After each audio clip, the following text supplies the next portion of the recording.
Welcome to the Startup Pregnant podcast, where we talk to creative leaders about what it means to be an entrepreneur and a parent. I'm your host, Sarah K. Peck. Hey everyone, I wanted to tell you about a contest we are running at Startup Pregnant. So we are doing a series, this 10 Core Values series, and for each mini episode, every day over the next 2 weeks, we are having a contest where you can win lots of amazing prizes. The prizes include one-on-one coaching to business books by amazing women authors to more. There's lots of fabulous goodies. The way you play is like this. At the end of each of these episodes, there is a reflection question for you to think about. So listen to the 10-minute episode and then answer the question. Go pop over to our blog at startuppregnant.com and write your answer to the question. And every time you post a comment, you get another chance to win. So the contest is open November 13th through November 30th, 2017. So I hope you enjoy. Take a listen to this episode and then go leave a comment on our blog to play in the contest.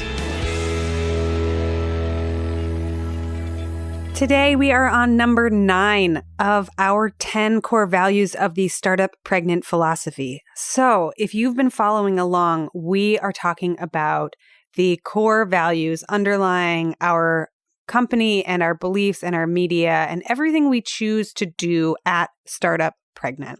Core values are really important because what they do is they provide a framework for you to make decisions, to guide your actions, and to qualify and quantify how you do and why you do what you do. So when you're presented with a puzzle or an opportunity or something that comes your way, you say, well, I'm not really sure how to behave in this situation. You can look to your core values and you can use them. Some of the best core values in any business aren't trite single words. Like you can say that you value grit, or you can say that you value ambition, but what does it actually mean?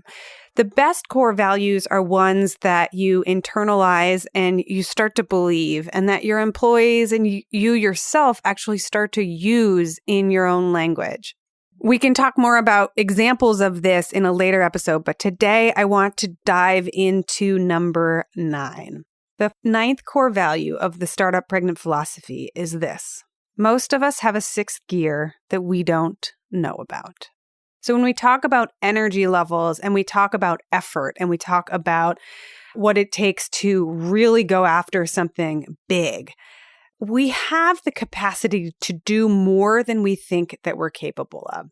Now, some people have told me when we started talking about these core values that it seemed like it was in contrast to core value number 4, life is not all hard labor.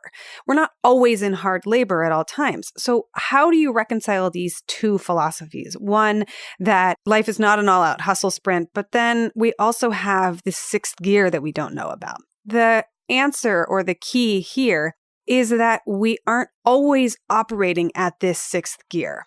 In this specific philosophy or this specific principle and value, we have more than we think we're capable of, and we can tap into it. It's the ferocity and the fierceness that I mentioned earlier. I think on the episode just previous to this, the thing that is deep inside of creation and destruction. We have a power that we don't even always tap into. This is especially important when we think about pregnancy and birth as a metaphor.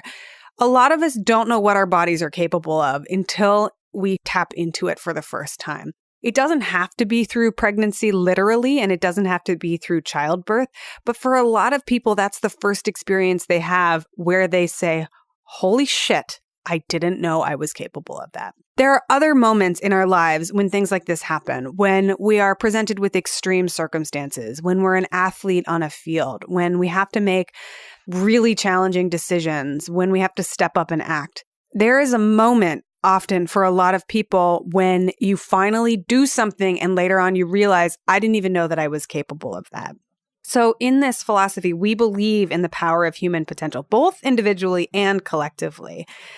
Parenting is one of those things that it's like, and I'm going to credit Mathias Jakobsen, who first explained this idea to me. He's like, it's like you're driving a car with 4 gears, and then you become a parent and you realize that you actually had 5 gears all along. And you're like, and you just start being able to drive in this 5th gear. And he said when his next child arrived, he's now the father of 3 kids. He said, it's like every child added another gear to my life. And knowing or not knowing that this gear exists is part of the exploration and the adventure of being human. And when faced with a challenge, we actually might have a sixth gear that we can tap into that we didn't previously know about. And watching humans give birth, if you haven't watched one of these YouTube videos of people giving birth, or you haven't seen someone give birth before, or you're just not even like in the realm of like, what is that thing? This is where humans are made. I wouldn't recommend pulling up YouTube like right at your work computer, but at some point, watch a documentary about birth or read a book about it and just see how wild it is to make humans. It is such an extraordinary feat. There's so much the business world can learn from this in particular. Beyond birth, too, there are so many extraordinarily humbling and awe-inspiring feats of strength, of power, of courage, of bravery. And that is what this core value gets to, that tapping into this capacity for power, for bravery, for courage, for strength.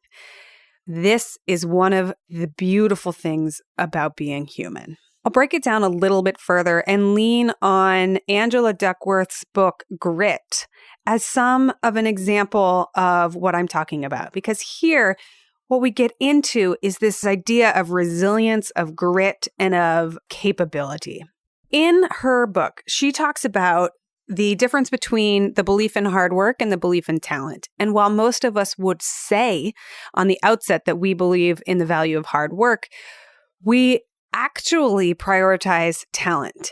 And there's a study that she references. It was a musical study. So there were a whole bunch of people who were applying for a job and they were musicians. And in the applications, they changed the words in the applications. One of them said they were a naturally talented musician, and the other one said they were a hardworking, striving musician. And then they had these music experts listen to the recording of the musician performing. The majority of the experts ended up selecting that they preferred the piece that was by the, quote, natural. However, the kicker is that on both occasions, it was the exact same recording that was played. So it uncovered this hidden bias that we have to believe that somebody who is naturally talented is better than somebody that's hardworking. And so she breaks down this equation of skill and achievement. And she says skill is about your talent level and the amount of effort that you put in. You develop your skill based on your talent and your effort. Well, you can't necessarily control how much talent you have, but you can control the effort. And then achievement is skill multiplied by effort. So when we take our skill and then we apply more effort to it, we get achievement. What this means is there's a phrase she uses is that your effort or the hard work counts twice. So where am I going with all of this? Why am I talking to you about working hard? Am I actually perpetuating the idea that we should be working harder and harder and harder and hustling more and more and more? No, not exactly. What I am saying is that we are capable of an extraordinary amount. How we pursue hard work and how we pursue tapping into this sixth gear depends. Sometimes it comes through an extraordinary challenge or an opportunity that comes in our life, something we may be working for a long time, the slow crescendo of pregnancy leading up to childbirth, or being a college athlete and working for 4 years and getting to the pinnacle of a championship event, or working for many, many years on a book and then having the book go through its final birthing process.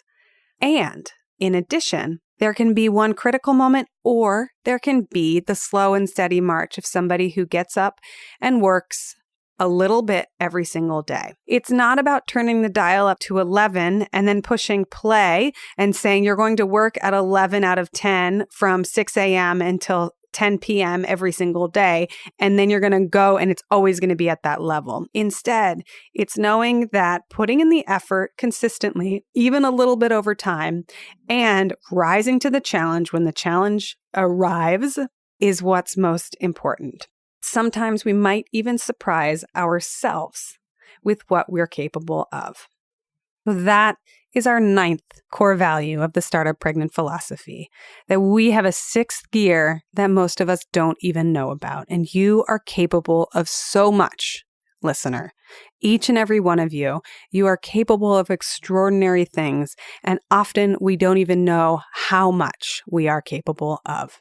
Thanks so much for listening. And as always, When you hop over to startuppregnant.com and you leave a note on this blog post that relates to this podcast, there's a post for every episode. Go leave a comment and share your experience and answer the reflection question. When in your life have you tapped into the sixth gear or done something beyond what you thought you were capable of? And how did your worldview change because of it? Share your reflection on the blog over at our website, startuppregnant.com. And do the things that we always ask you to do, like hit subscribe and leave a review. If you're already doing that, we love you so much for doing that. It helps get the word out. And share these episodes with friends that you think might benefit from listening to them. We love making this podcast. It is such a joy to be able to do and to bring to you week over week. We are going to have the last of the 10 by 10 coming up next. So I'll see you on the next episode, and then we will be back to our long form interviews. Thanks so much. I'll see you on the next episode.